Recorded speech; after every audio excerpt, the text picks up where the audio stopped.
Welcome to Dementia Resilience with Jill Lorentz, a candid conversation as we learn about dementia, Alzheimer's, and its effects on the people we love. Jill's years of dedication and experience help you adapt, recover, overcome obstacles, and help find a positive outcome. It's time for Dementia Resilience with Jill Lorentz. Hello, everybody. I'm really thrilled today because I have a friend in the studio with me, Dr. Tim Boyd. Hi, Tim. Hi, Jill. How are you today? Awesome, and thank you for inviting me here. Well, thanks for driving all the way over from UCH Hospital, and visiting with me today and talking about some amazing things you have going on in your research lab. I appreciate being here. Thank you. So tell my listeners your exact title. I'm a research instructor at the University of Colorado, the Anschutz Medical Campus. Okay. I work very closely with Dr. Huntington Potter, and I'm in his laboratory and have been since 2007. Right. And you came from Florida, right? Yeah. He gave me the great opportunity to relocate here in 2012. So June 2012, I got here. Do you like it? I love it. You come to Colorado, you don't leave. That's right. And I do not miss the mosquitoes from Florida. Oh, that's true, right? So you have been credited by Huntington Potter, Dr. Potter, that you work with, for finding the connection between rheumatoid arthritis and Alzheimer's, or rather the lack of connection between the two, right? Can you explain that a little bit? I can. And it might be helpful to kind of go back a little bit. Go right as ahead. to how I actually joined his lab. Go ahead, sure. I was 4 years into my PhD program. I had worked on 2 projects that had been given to me, and due to technical and scientific reasons, they were not working. Okay. So I needed to take my qualifying exam, which is kind of the master's on midway before getting the PhD. Okay. And he was my outside chair, and I was looking at an autoimmune disease similar to myasthenia gravis. It's called Lambert-Eaton myasthenic syndrome. Okay. And that's what I did my project on, and proposed the use of a drug called Rituxan to potentially help that disease. So this was 2006. Wow. And that proposal did very well for my qualifying exam, and I passed it. But then I needed a new project. And he gave me a couple of options, and one of them was to try to figure out why diabetes, type 2 diabetes specifically, might be potentially a risk factor for getting Alzheimer's disease, right? Or why rheumatoid arthritis might potentially be protective against getting Alzheimer's disease. So I was always interested in the part of the immune system is called the innate immune system, and that fit with the rheumatoid arthritis story. And so I chose that story, and then I went to all of the medical literature in the library, and I started looking at all the different things that might be going on in rheumatoid arthritis. Right. And what was different between that disease and what might be going on with the immune system in Alzheimer's disease. And comparing the 2 diseases, I focused on, there's 3 growth factors for the immune system, primarily for this innate immune side.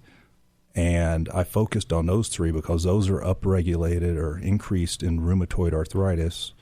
And those make the immune cells that I assumed could traffic to the brain, and those immune cells might be able to clear out the pathology of Alzheimer's disease and regrow the blood vessels and fix that disease. But I needed to test all 3 of those growth factors. And what did you find? Well, the growth factors, and they all end with colony stimulating factor. One is for macrophages, so MCSF. One is granulocytes, called GCSF, and then one is granulocyte macrophage colony stimulating factor, GMCSF. Okay. And I tested all 3 of those, MCSF, GCSF, and GMCSF, into the brain of an animal that we develop, or that has been developed, that actually gets Alzheimer's disease pathology. So these protein deposits in the brain. They're called plaques. There's a specific one in the human Alzheimer's disease. We can make that peptide in the animals, and then they'll develop these plaques in their brain starting from about 6 to 8 months of age, and they accumulate just like in humans, the Alzheimer's plaques. Are those your $1 million mice? These are the $1 million mice. That Dr. Potter can't even visit? If he could, we can bring him down to the vivarium and let him. He has said on my show he's not allowed to visit the mice, so I'm going to tell him you said he can. We don't prohibit him from doing so. He's welcome anytime. Well, that's awesome. So how did Leukine get involved in this then? Leukine is the human version of that growth factor called GM-CSF. Okay. And when I tested these in the animals, I was able to inject on one side of the Alzheimer's mouse brain the growth factor, whether it's M, G, or GM, and then on the other side was the control substance, artificial cerebral spinal fluid. And then I was able to compare from one side of the brain to the next. And one injection of GM-CSF looked at a week later had removed in some of the animals up to half of the plaques out of the brain. That's astonishing. It was, right? But we don't want to. This is obviously not the way we would treat people, right? But that was really just to see which one would have an effect on this amyloid in the brain of these animals. G-CSF had about a 14 to 15% reduction in the amyloid from one side of the brain compared to the other. M-CSF did not affect the amyloid load, which was surprising to me. That's the one I actually thought going into the experiments that would be the best one. Right. But it had no effect. It actually swelled up that whole side of the mouse brain, and it was not something we wanted to go forward with. Interestingly, M-CSF is not an FDA-approved drug. Okay. And G-CSF and GM-CSF are both FDA-approved drugs. And they are given to people that have low white blood cell counts. Right, for cancer. That have had chemotherapy, or for any other condition they have low white blood cell counts. It rebuilds their immune system, prevents them from getting infections, helps them get out of the hospital sooner. Well, that must have made your research trial move a little faster then, because you're already using a drug that's approved. Would that be a fair statement? This is a fair statement. Okay. Because it's FDA approved, we were able to start in a phase 2 trial because all of the safety of the drug itself and that it's not going to harm somebody without the disease. That's what they test phase 1 trials with. Right. It was already past that. It's been used in 500,000 people over the 20-something years, been FDA approved. But we're in a phase 2 trial to test for its safety in an Alzheimer's disease population and secondarily to potentially look at efficacy. Well, that must have been fun to present at the international conference, that you had shown some progress in this area, I would guess. And we're going to take a break in a few seconds here. But when we come back, I want to talk about that. Were other researchers astonished by that? I mean, it's just really preliminary findings, so we're going to hold our breath, right? But in the long run, it's exciting stuff. I'm going to talk more with Tim Boyd from University of Colorado Hospital. He's doing Alzheimer's research, and he's working with Dr. Huntington Potter, we've had on the show many, many times, and he's going to explain more about this trial that they're doing when we come back. Living and working with Alzheimer's and other dementias can often be challenging. Summit Resilience Training provides education utilizing non-medical approaches for those who work with our friends affected by dementia. Believing families still need one-on-one assistance, we provide classes which help them understand the diseases affecting their loved ones, offering strategies and techniques for success with activities of daily living and working with confusing behaviors. We offer in-home assessments to clarify symptoms of dementia diseases and help families work together to find moments of joy while living with memory loss and impairment. Education programs instilling person-centered care philosophies are offered for professional caregivers working in communities and homes, which can be customized for their staff. Training is also available for first responders, such as law enforcement, fire, and EMT personnel. We are passionate that people with dementias such as Alzheimer's, Parkinson's, and others are approached with compassion and understanding, and those who work with them have all the tools they need for success. Call us at Summit Resilience Training, 303-420-6988 to schedule a class or in-home assessment. Visit our website at summitresiliencetraining.com for more information. It's time for Dementia Resilience with Jill Lorentz. Okay, we're back. And how exciting. I have Tim Boyd here, and he's explaining the project. I say project, that's a light statement of it, that he and Dr. Huntington Potter have going on at the Rocky Mountain Alzheimer's Disease Center. And you were just explaining about the $1 million mice that Hunt jokes about on my show. But you just explained how you had given, I'm going to let you explain. Go ahead. Okay. Take over.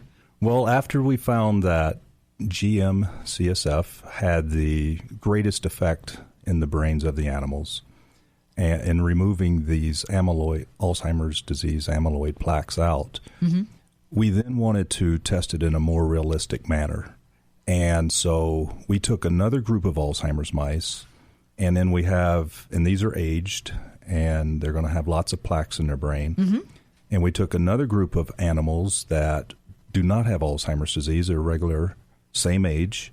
Okay. And we test them in these mazes. It's a water maze. And the Alzheimer's animals perform worse than the regular animals do.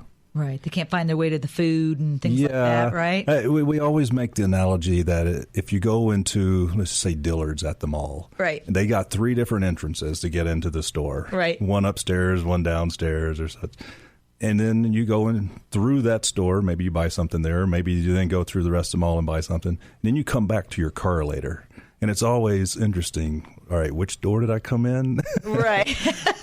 Sometimes you walk out the wrong door. All right, you turn back around, go back in, you go out, go through to the other door. That's a good analogy. Okay. And the animals are about the same way. Okay. We put them through these mazes. The Alzheimer's animals make more mistakes than the regular animals do. Right.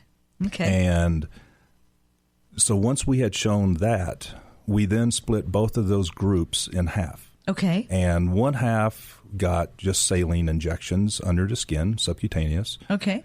The other ones got GM-CSF 1 time per day. Okay. And then we did the same thing with the control animals, split those in half.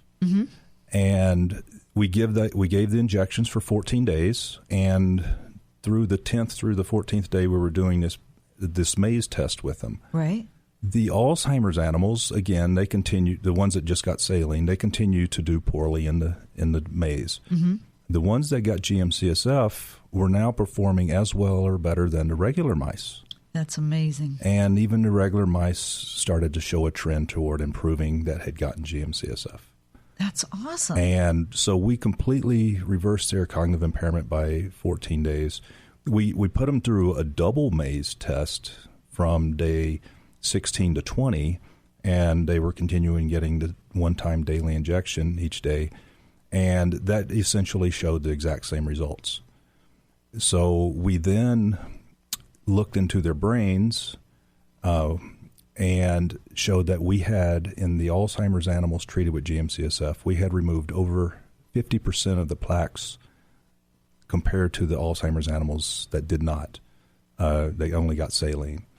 And we also showed that the connections between the neurons had increased in those animals, and that there was an increase in the amount of immune cells in the brain, which, just like rheumatoid arthritis, that you have more immune cells presumably getting to the brain to remove these plaques or prevent the disease from happening. So that's what the major findings that we showed. You say that so calm. I want to scream. That's amazing. I mean, that's freaking brilliant. Like, you just told me that you cured Alzheimer's in these mice. Now, mice are not people. Right. They are not people. But how does this translate? So you've now moved to the second phase of your study, and you're actually working with people, yes. Real people. And how's that going for you? Well, before we could start the trial, we wanted to start a human trial at that time, and there was some concerns by the Institutional Review Board at the University of South Florida. They're the ones that, after the FDA gives approval, they have to give the final approval to do a human trial. Right. And they were, whatever their concerns were, they wanted us to show that this was associated with improved cognition in humans already, which is kind of preposterous to us. But luckily, we had friends, Dr. Potter had friends, over at the Moffitt Cancer Center that sits right on the campus of University of South Florida. Okay.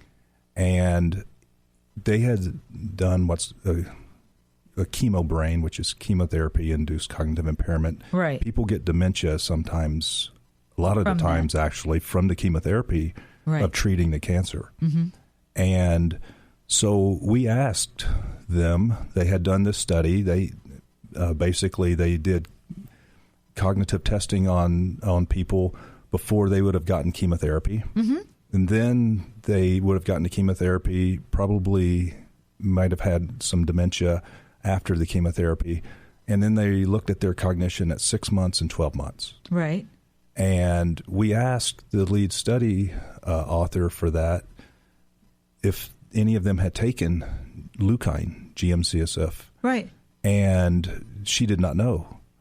But she said you could go back and probably look at their billing records and find out. And so that's what we did. And what we found was that the people that had taken GM-CSF and actually in combination with G-CSF, the other one, those were both FDA approved, that they had greatly improved cognition at 6 months as compared over the baseline, as compared to the ones that only had gotten G-CSF.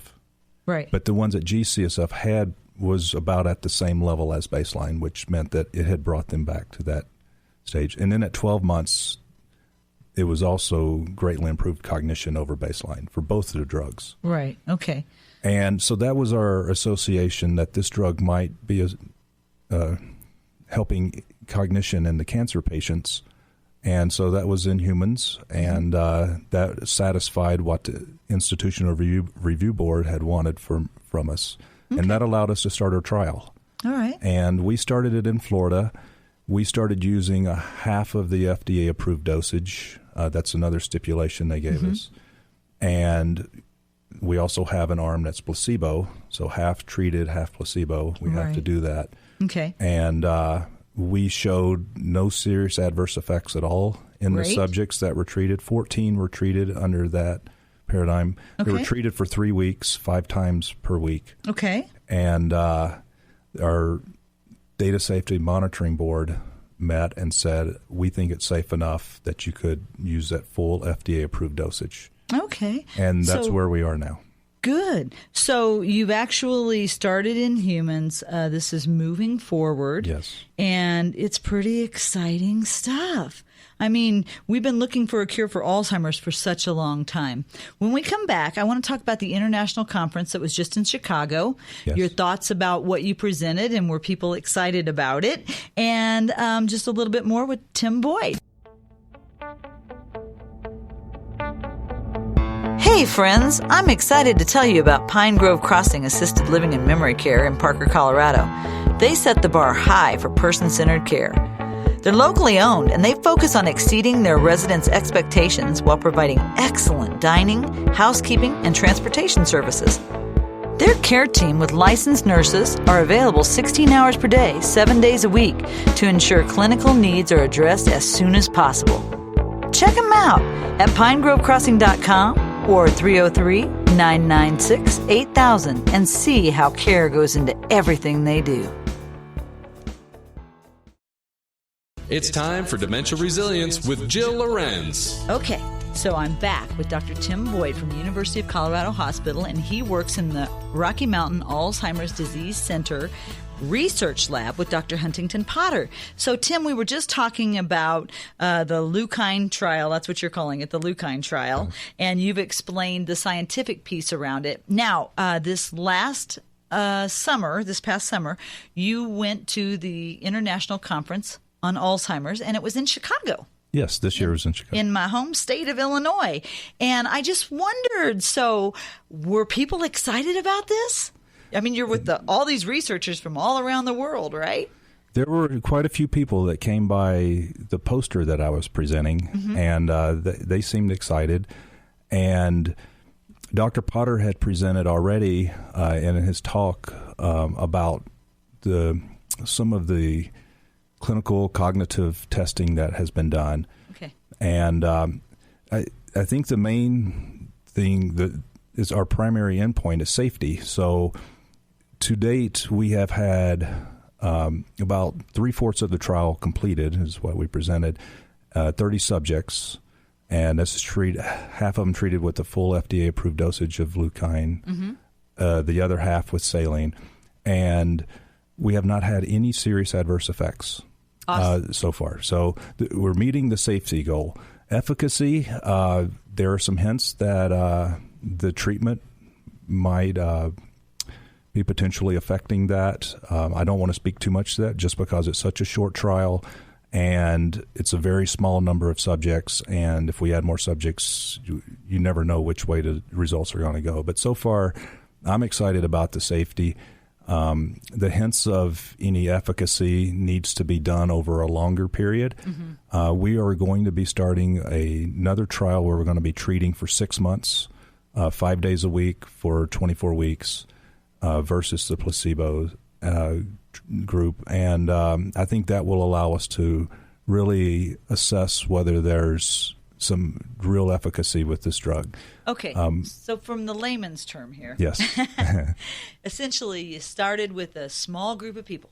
Yes. You had some positive results. Yes. And they're guardedly positive, but you're feeling pretty good. We're cautiously optimistic. And what you have to do is you have to go ahead and you have to take this to a bigger group of people. Yes. And you also have to have the results sustained over a period of time. I agree. Is that a safe way to say that?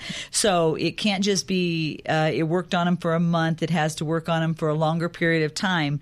And then your final goal is to maybe get to 100 people or 400 people that you can try this on. And then eventually, if you see really positive results, you have to take this drug, make it into a pharmaceutical so people can afford to do it, because right now it's crazy expensive, like $100,000 per person, right? That is correct. The FDA will need to approve this, and that will be through a very large phase 3 clinical trial. This next trial will still be a phase 2 trial. It will just be looking at more subjects for a longer period of time. Okay. Also assessing efficacy and safety, and to make sure that it is safe in people with Alzheimer's disease over that extended period of time. What I presented at the conference was some blood proteins. So we analyzed the blood to see if proteins that are associated either going up or going down with Alzheimer's disease, if we're changing that. And there were some very interesting findings. It points toward mechanisms by which the drug may be working. And that also gives us new areas to research and could potentially allow for new discoveries of new drugs that might be used in combination with this also. So it's... Well, I want you to know Dr. Potter shared with me that I have talked to him on multiple occasions about my mom having tau protein in her brain. She presented exactly like she had Alzheimer's symptom and stages. She didn't have a single plaque or tangle in her brain when she died. So, I'm always focusing on when you guys are going to move to tau. Maybe you already have, trying that with your little mice. But, to those of us out there in the world that have any tau deposits or anything like that are causing the hallucinations or whatever they're doing, that it just makes us little nervous, and we want to make sure you're getting to that too. But I think that's super exciting stuff, and I just want to put in a plug that you need money. You're not going to be able to do this if people won't donate. So please donate to the Rocky Mountain Alzheimer's Disease Center. Give Dr. Potter, a straight donation. I have a fundraiser in my backyard. You were there this year and last year. Yes. And it's important to me. We have to raise money for this because money doesn't grow on trees over there. I don't know how many times I've called and you and Hunt are writing grants trying to get money there, right? Yes, super important. We're currently in the middle of a grant right now. Yeah. that goes out in the next couple of weeks. Yeah. And then we're heading over to Spain to present at the Clinical Trials of Alzheimer's Disease Conference. And this has all of the major pharmaceutical players there. Awesome. And that will be a good conference to present some of these findings. Yeah. And yes, we are also working towards testing this against tau. I love that. That's one of our projects going Dr. on, Potter, as well as traumatic brain injury. Yes. So Dr. Potter has said he thinks that if you can make this work, it could help other diseases. Hey, before we go, I want to just let people know that the University of Colorado Hospital, Department of Neurology, Supportive Care, and Palliative Medicine Division is presenting a class for caregivers, which I am presenting, and it's strategies and techniques for successful communication, and anybody is invited. You don't have to have insurance or anything like that. It's a free class. It's going to be in room 2006, Outpatient Pavilion on December 4th from 3 to 5 p.m. I'm going to say that one more time. It is a free class for family and friend caregivers for anyone with cognitive impairment or memory loss.